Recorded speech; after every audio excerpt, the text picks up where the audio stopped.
નમસ્કાર, બીટીએસ ન્યૂઝમાં આપનું સ્વાગત છે। આપણી સાથે હું છું રશ્મિ રાણા। એક નજર આજના મુખ્ય સમાચારો પર। સુરતમાં વધુ એક કાર ચાલકની બેદરકારીએ 3 લોકોનો ભોગ લીધો છે।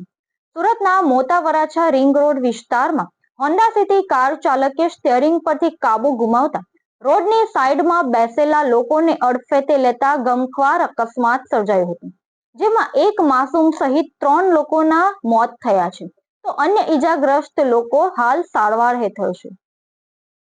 સુરતમાં ગત મોડી રાત્રે મોટા વરાછા રિંગ રોડ વિસ્તારમાં વધુ એક ગમખ્વાર અકસ્માત સર્જાયો હતો। મોટા વરાછા રિંગ રોડ વિસ્તારમાં બિલ્ડિંગની બહાર રોડની સાઈડમાં એક પરિવારના સભ્યો હવા ખાવા બેઠા હતા। તે દરમિયાન હોન્ડા સિટી કાર ચાલકે સ્ટીયરિંગ પરથી કાબુ ગુમાવતા 7 લોકો સહિત 3-4 બાઇકને અડફેટે લીધી હતી, જેથી પરિવારના સભ્યોના જ્યાં ખિલખિલાટ કરતા હસી મજાકના અવાજો સંભળાતા હતા, ત્યાં ગમખ્વાર અકસ્માત સર્જાતા મોટા વરાછા રિંગ રોડ જોતજોતામાં મોતની ચીસોથી ગુંજી ઉઠ્યો હતો।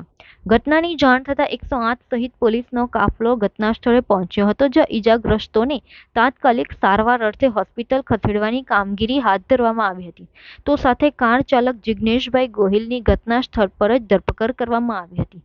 અકસ્માતની ઘટનામાં કારે 7 લોકોને અડફેટે લીધા હતા, જે પૈકી એક માસૂમ બાળક સહિત 3 લોકોની મોત થઈ છે, તો 4 ઈજાગ્રસ્ત લોકો હાલ સારવાર હેઠળ છે, જે પૈકી એક સગર્ભા મહિલાની હાલત નાજુક હોવાનું જાણવા મળ્યું છે। તો આ મામલે પોલીસ દ્વારા આરોપીની પૂછપરછ કરતા જાણવા મળ્યું કે આરોપી જિગ્નેશ ગોહિલ પોતાના સંબંધીને કેન્સર હોવાથી અમદાવાદ સિવિલ હોસ્પિટલમાં મળવા ગયા હતા, જેથી પરત ફરતા સમયે મોટા વરાછા રિંગ રોડ વિસ્તારમાંથી પોતાની કાર ચલાવી પસાર થઈ રહ્યા હતા, ત્યારે થાકના કારણે અચાનક ઝોકું આવી જતા સ્ટીયરિંગ પરથી કાબુ ગુમાવતા રોડની સાઈડમાં બેસેલા લોકો કારની અડફેટમાં આવતા અકસ્માત સર્જાયો હતો। તો આરોપી જિગ્નેશ ગોહિલ અમરોલી છાપરાભાઠા વિસ્તારમાં રહે છે અને દરજી કામ કરી પરિવારનો ગુજરાન ચલાવે છે। હાલ આ સમગ્ર મામલે ઉત્તરાયણ પોલીસે આરોપીની ધરપકડ કરી આગળની કાયદેસરની કાર્યવાહી હાથ ધરી છે। મારું નામ રામજીભાઈ નારાયણભાઈ જીવાની, મોટા વરાછા આનંદધારા વિભાગ 2। સર, આ ઘટના ક્યારે બની હતી ને શું બની હતી? 11:30 ને 12 ની વચ્ચે આ ઘટના બની હતી ને હિટ એન્ડ રન નો કેસ છે। સાઈડ ઉપર બેઠા હતા અને હોન્ડા સિટી ગાડી આવી અને 7-8 જણાને સાથે લઈ લીધેલા। સર, એમાં આપણો કોણ હતો? મારા મિત્ર છે। આ મિત્રનું નામ પૂરું મને બતાવો। સંકેતભાઈ હિંમતભાઈ બાવળિયા। એની ઉંમર બતાવો। ઉંમર 29 થી 30 વર્ષ છે। સર, એની શાદી થઈ ગઈ? શાદી થઈ ગઈ છે। સર, આ ક્યાં રહેવાનું? ભાવનગર જિલ્લાના પાલીતાણા તાલુકાનું લોહીસરા ગામ છે। શું તમે એક સંદેશો આપશો? સંદેશો તો આવા કેસ બનતા હોય એમાં થોડુંક પોલીસ વાળા ધ્યાન આપે। સર, આપણું નામ? દિલીપભાઈ જીણાભાઈ બોકા, દિલીપભાઈ, આપણું રહેવાનું ક્યાં? આનંદધારા વિભાગ 3 માં। દિલીપભાઈ, મને એ બતાવો કે આ ઘટના ક્યારે બની હતી અને કેટલા બની? આ ઘટના 11:30 થી 12 ની વચ્ચે બની હતી। શું ઘટના બની? હવે આ સંકેતભાઈ જે છે એ તો ના રોડ ઉપર મતલબ બેઠા હતા, મતલબ સાઈડમાં જ બેઠા હતા, પણ ફેમિલી સાથે જ બેઠા હતા બધા, અને એક પર જ બેઠા હતા, પણ પેલી હોન્ડા સિટી આવી ફૂલ સ્પીડમાં આવી ને 5-7 જણાને માથે ચડાવી દીધી ગાડી। શું કહેશો આ વિષયમાં તો હવે પોલીસ વાળાને આ કડક કરવું પડે, કારણ કે આ રીતે બધા ગાડીઓ આગે બેફામ અને આવા નિર્દોષ વયા જાય। હે, તમારો મિત્ર છે? હા, મારે માસિયાભાઈ થાય છે। મરવાવાળાનું પૂરું નામ છે? હે, જે મળી ગયા છે ભાઈ, એનું પૂરું નામ? હા, સંકેતભાઈ હિંમતભાઈ વાવડિયા, ઉંમર 30 વર્ષ, શું કામ? હીરા ડાયમંડમાં।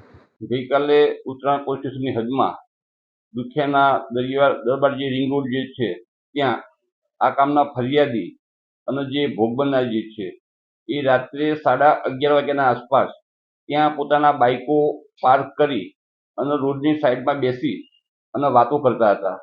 એ વખતે આ જે કાર ચાલક જે છે એ જેનો રજિસ્ટ્રેશન નંબર છે GJ05-00820, એ કાર ચાલકે પોતાની જે કાર જે છે એ ફૂલ ઝડપે અને એકદમ બેફિકરાઈથી ચલાવી આ જે લોકો ત્યાં બેઠેલા હતા એ લોકોને ટક્કર મારી અને અકસ્માત કરેલો, જેથી પોલીસને તાત્કાલિક 100 નંબર સુરત પોલીસ કંટ્રોલ મારફતે જાણ થતાં પોલીસની PCR વાન તાત્કાલિક ત્યાં પહોંચી ગયેલી અને આ કારનો જે ચાલક હતો અને તાત્કાલિક પોલીસે ડિટેન કરી લીધેલો. એને ડિટેન કરી તરત જ પોલીસે પહેલું કામ એને ત્યાં એનું મેડિકલ માટે મોકલી આપેલો, એનું બ્લડ સેમ્પલ લેવા માટે કે એ આલ્કોહોલ લીધું છે કે કેમ. અને આ કામે જે ઈજા પામનાર જે હતા એ લોકોને પીપી માણિયા હોસ્પિટલમાં લઈ જવામાં આવેલા અને ત્યાં સારવાર દરમિયાન એ પૈકી 3 ઈસમોનું મરણ ગયેલ છે. તો કેટલી ગંભીર ઘટના કહી શકાય છે અને આલ્કોહોલનું પ્રમાણ આવ્યું છે. આ ખૂબ જ ગંભીર ઘટના છે ખરેખર એમ. અને અત્યારમાં જે પ્રાથમિક પૂછપરછ જે આરોપીની કરી છે એમાં અત્યારે એનું કેવું એવું છે કે એ ગઈકાલે સવારે લગભગ 3 વાગે એના કોઈ સંબંધી જે છે એમનો કેન્સર થયેલું હોય અમદાવાદ મૂકવા માટે ગયેલો હતો અને પરત આવતા વખતે ગાડીમાં એકલો હતો અને એ વખતે ત્યાં આ જે બનાવ જે છે બનેલો છે. તેમ છતાં પોલીસ આ ગુનાની તપાસમાં FSL, RTO અને એ સિવાય જે કંઈ વૈજ્ઞાનિક પદ્ધતિઓ હશે એ તમામનો ઉપયોગ કરી અને ઘટનાનું સાચું કારણ શોધી અને આરોપી વિરુદ્ધ કડકમાં કડક કાર્યવાહી કરવામાં આવશે. તો કેટલી ગંભીર ઘટના કઈ રીતે કેટલા બાઈકો હતા, કેટલા લોકોને અડફેટમાં લીધા, કઈ રીતે આખો માહોલ? આમાં કુલ 7 એક માણસોને અડફેટમાં લીધા છે. એમાંથી 3 જે ભોગ બનનાર જે છે એ મરણ ગયેલ છે અને 4 હાલમાં ત્યાં સારવાર કરે છે. એમાંથી 3ની જે કન્ડિશન જે છે એ હાલમાં સુધારા ઉપર છે. એક જે ભોગ બનનાર જે છે એ થોડીક ક્રિટિકલ કન્ડિશન છે હાલમાં.